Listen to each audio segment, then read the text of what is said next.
Olá, pequenos físicos! Sejam bem-vindos a mais uma aula de Física do Ensino Fundamental.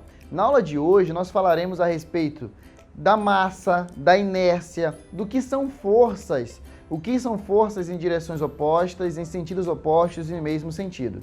Então, coloca o cinto que a viagem vai ser longa, vem comigo e fica aí. Vamos lá!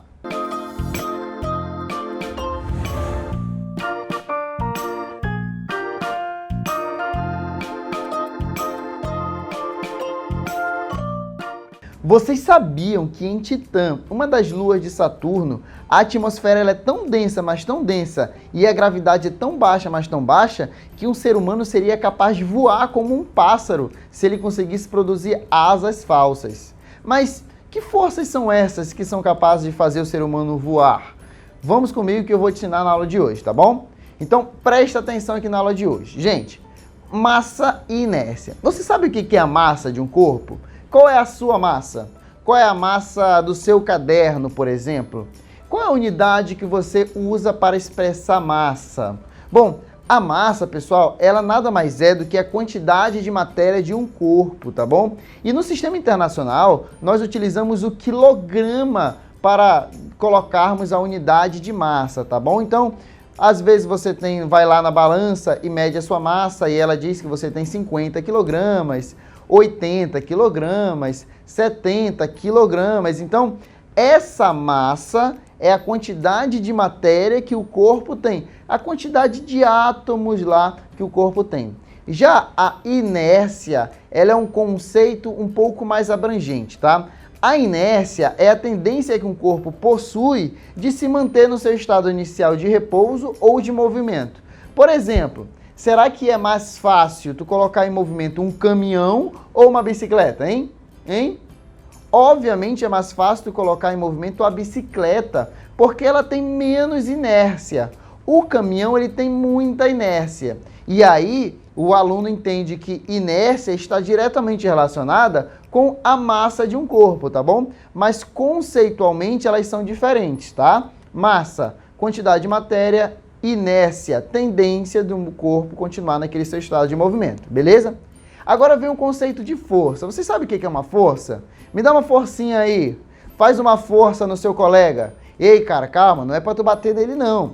A força, ela nada mais é do que o agente da dinâmica responsável por alterar o estado de repouso ou de movimento de um corpo, como também de deformá-lo. Presta atenção, agora, se tu pega a tua borracha, coloca em cima do teu caderno, e aí faz uma força nela, ela não estava parada e não vai começar a se movimentar?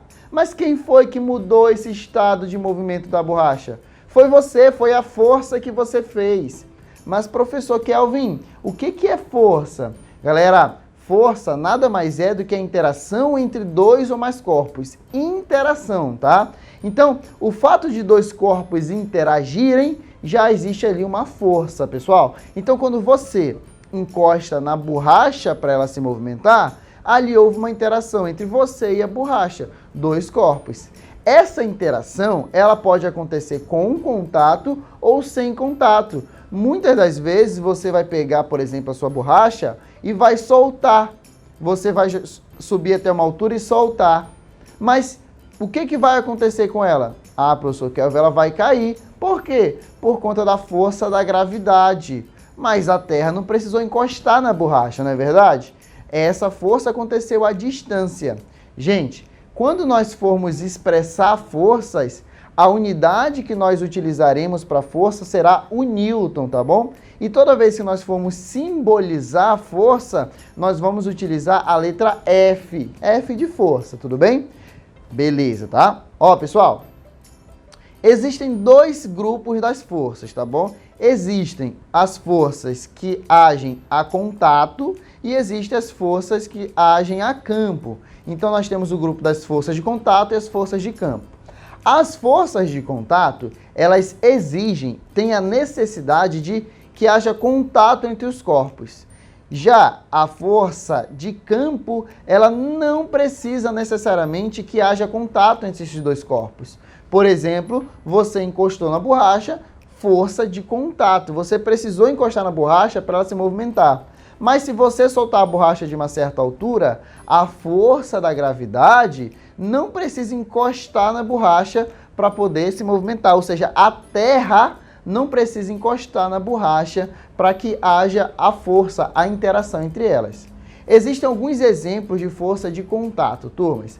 As forças de contato, por exemplo, podem ser força normal, a força de tração, a força elástica, a força de atrito.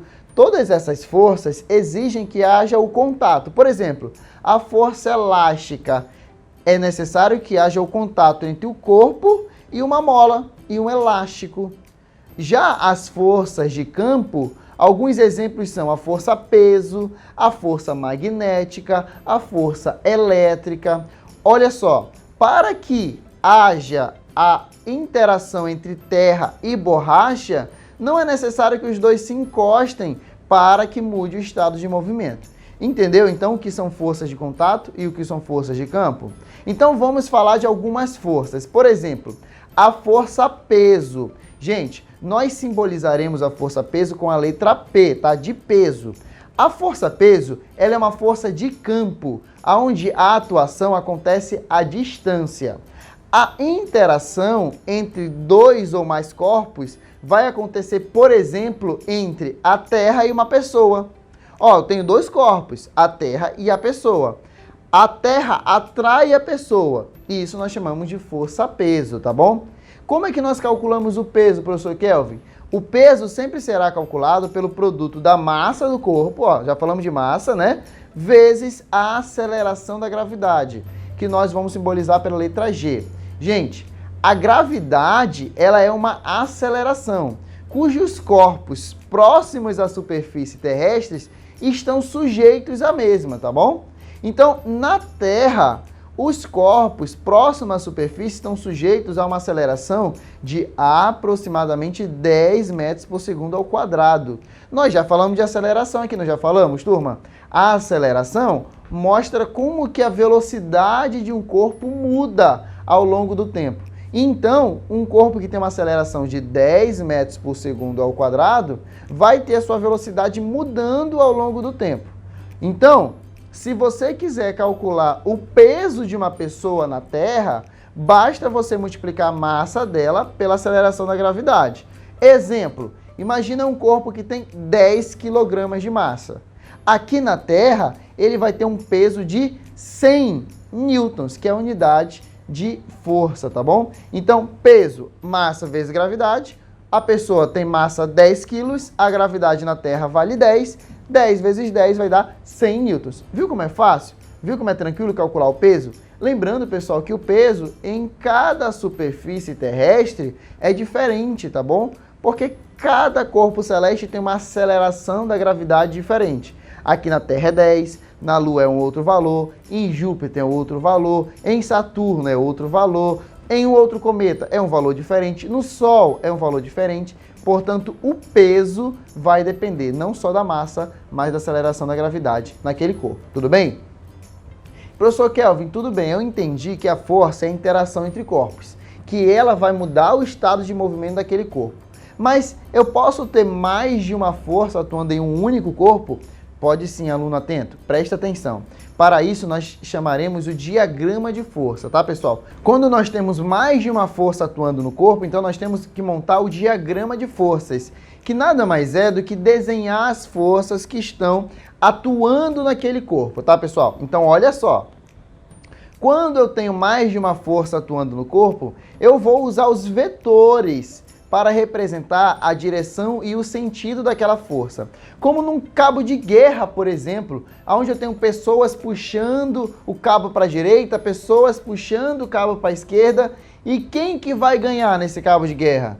Para você saber isso, você precisa saber para onde está apontando a força resultante, ou seja, a soma das forças. E para você fazer isso, tem duas regrinhas, tá bom? Primeiro, se eles estiverem na mesma direção e mesmo sentido, ou seja, todo mundo puxando para a direita, todo mundo que está puxando para a direita. Se todo mundo estiver puxando para a direita, então você vai somar essas forças, tá bom?